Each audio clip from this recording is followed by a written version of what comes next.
بسم اللہ الرحمن الرحیم نحمدہ ونصلی علی رسولہ الکریم۔ ہم نے جمال القرآن کے 7 لمحے پڑھ لیے تھے۔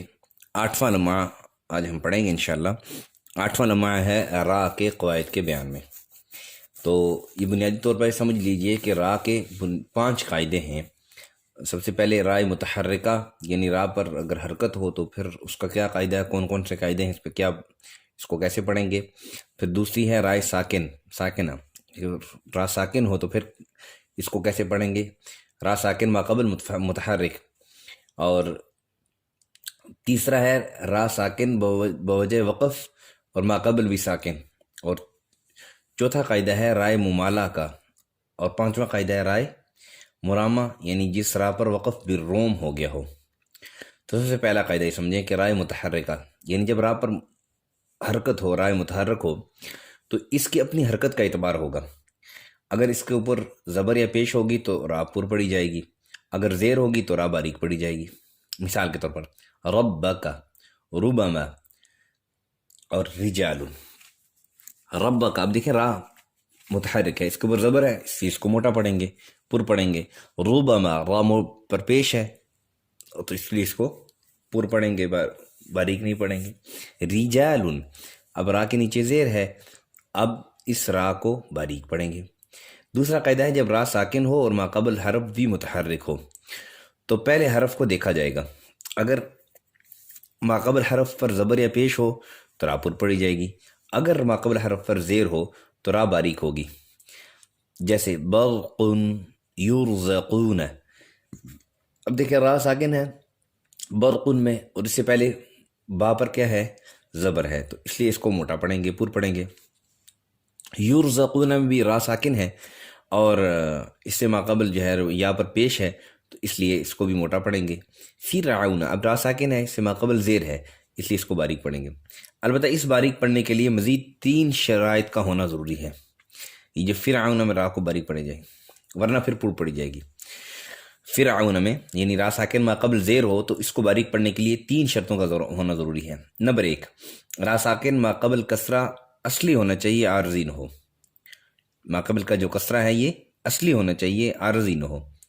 اور را ساکن ما قبل کسرہ جو ہے یہ متصل ہونا چاہیے، منفصل نہ ہو۔ یعنی را ساکن اس سے پہلے زیر جو ہے یہ کیا ہو، متصل ہو، درمیان میں کوئی اور چیز، کوئی اور حرف نہ ہو۔ اور تیسری شرط یہ ہے کہ را ساکن کے متصل بعد اسی کلمہ میں موٹے حروف میں سے کوئی حرف نہ ہو۔ اگر یہ 3 شرطیں میں سے ایک شرط بھی نہیں ہوگی تو پھر را موٹا پڑا جائے گا۔ مثال کے طور پر را ساکن ہے، ما قبل زیر ہے، لیکن یہ زیر اصلی نہیں ہے تو پھر را موٹی پڑی جائے گی۔ را ساکن ہے، ما قبل زیر ہے، لیکن یہ زیر متصل نہیں ہے، منفصل ہے، درمیان میں کوئی اور حرف بھی ہے، پھر بھی را موٹی پڑی جائے گی۔ اگر را ساکن کے متصل بعد اسی کلمہ میں یعنی موٹے آواز اور حروف ہو تو اس سے پہلے اگر بشک زیر ہو تو تب بھی اس کو موٹا پڑا جائے گا۔ گویا یہ 3 شرطیں ہوں گی تو را باریک ہوگی، 3 شرطوں میں سے ایک شرط بھی نہیں ہوگی تو را پر پڑی جائے گی۔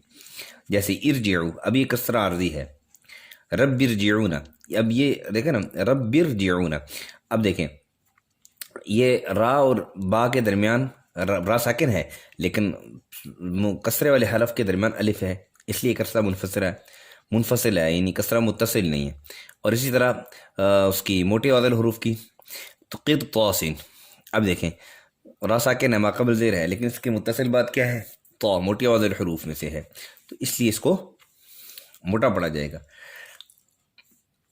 جبکہ لفظ فرقن میں اختلاف ہے، بعض کہتے ہیں باریک پڑا جائے گا، بعض پر دونوں طرح پڑا جاتا ہے۔ را کا تیسرا قاعدہ، جب را ساکن ہو بوجہ وقف اور ما قبل حرف بھی ساکن ہو تو تیسرے حرف کو دیکھا جائے گا۔ یہ تیسرا قاعدہ ہے را کا کہ جب را ساکن ہو بوجہ وقف کے اور ما قبل حرف بھی ساکن ہو تو تیسرے حرف کو دیکھا جائے گا۔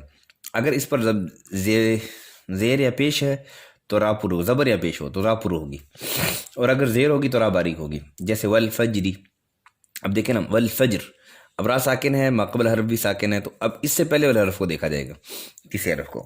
اب اس پر زبر ہے تو را پر پڑی جائے گی، اگر پیش ہے تو پر پڑی جائے گی۔ اور لیکن را بوجہ ساکن ہو، یعنی ساکن ہو، را ساکن ہو اور ما قبل حرف یا ساکنہ ہو، وقف کی وجہ سے حرف را ساکن ہے اور اس سے ما قبل حرف یا ساکنہ ہو تو پھر را کو باریکی پڑھیں گے۔ ہر حال میں. جیسے قدیر، اب را ساکن ہے، اس سے مقبل حرف یا ساکن آ گئی. اب اس کو ہم باریک پڑھیں گے، چاہے پہلے زبر ہو یا پہلے پیش ہو یا پہلے زیر ہو، جو بھی ہو. چوتھا قاعدہ، اگر را ممالا ہو یعنی اس را میں امالا ہوا ہو تو را باریک پڑھی جائے گی. امالا لغت میں مائل ہونے کو کہتے ہیں، اور قراء کی اصطلاح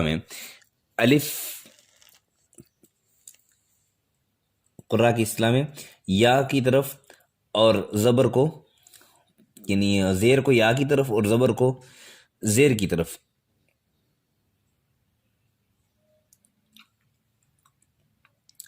زبر کو زیر کی طرف مائل کرنے کو امالہ کہتے ہیں. پھر سنیں، قراء کی اصطلاح میں الف کو یا کی طرف اور زبر کو زیر کی طرف مائل کرنے کو امالہ کہتے ہیں. اور امالہ دو قسم کا ہوتا ہے، اگر ملان زیادہ ہو تو امالہ کبریٰ ہے، اور اگر ملان کم ہو تو امالہ صغریٰ ہوگا. امام حفص رحمۃ اللہ علیہ کی روایت کے مطابق پورے قرآن کریم میں صرف ایک جگہ سورہ ہود میں امالہ ہوتا ہے، مجریہا، اور یہ امالہ کبریٰ ہے، چونکہ ملان زیادہ ہے یا کی طرف. زبر کا ملان جو ہے وہ یہ یا کی طرف اس حرکت کا ملان زیادہ ہے. پانچواں قاعدہ، جب را پر وقف بالروم ہو تو را کی اپنی حرکت کا اعتبار ہوگا. اگر ضمہ وقف یعنی روم جو ہے نا مضموم ہو تو را پر پڑھی جائے گی، اور اگر مکسور ہے تو باریک پڑھی جائے گی. وقف بھی روم یہ ہے کہ وقف کرتے وقت اگر حرف پر ضمہ یا کسرہ ہو تو اس کا تیسرا حصہ ظاہر کیا جائے، یعنی معمولی آہستہ آواز سے پڑھا جائے، بالکل تیسرا شم. جیسے منتصرن ہے تو منتصر، والفجری ہے تو والفجری، بالکل معمولی سے تیسرا حرکت کا تیسرا حصہ ظاہر ہو. تو یہ تھا آپ کا آٹھواں قاعدہ، آٹھواں لمحہ را کے قواعد کے. تو بنیادی طور پر میں نے عرض کیا را کے 5 قاعدے ہیں. را متحرک ہو تو پھر اس کی اپنی حرکت کا اعتبار ہوگا. را ساکن ما قبل متحرک ہو تو اس میں دیکھا جائے گا زبر پیش موٹا پڑا جائے گا، زیر ہو تو باریک پڑا جائے گا.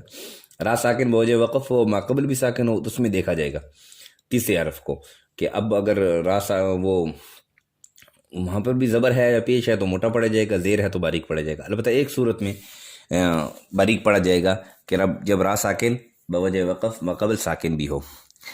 چوتھا قاعدہ ہے را ممالہ را مراما کا. تو را ممالہ ہوگا تو اس میں جو ہے نا وہ برا باریک ہوگی، اور جب را پر وقف بالروم کیا جائے تو اس وقت جو ہے نا 5واں قاعدہ جو ہے را پر وقف بالروم کیا جائے تو اس کی اپنی حرکت کا اعتبار ہوگا. اگر مضموم ہے تو پر ہوگی، مکسور ہے تو باریک ہوگی. اللہ جل شانہ ہمیں صحیح سیکھنے کی، سمجھنے کی اور قرآن پر عمل کرنے کی، دوسروں تک پہنچانے کی توفیق نصیب فرمائے. وآخر دعوانا الحمدللہ رب العالمین.